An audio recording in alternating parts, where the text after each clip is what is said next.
So she's had extensions before elsewhere. I think she gets K-tips, but now we're gonna put her onto the hidden hand-tied wefts and a baby mini permanent topper.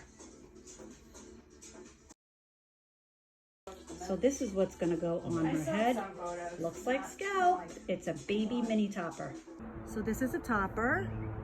It's a mini topper. It's very tiny. It's just beaded in, no sewing, no glue. Looks so real. Scalp-like. Gorgeous. Mini topper and 2 rows with total of 4 wefts, wavy hair, natural wavy black. So because her hair was so thin, we only did 4 wefts, 2 rows underneath her mini topper. We did not want to stress her hair. See, even looking inside, you really can't see anything. Looks beautiful.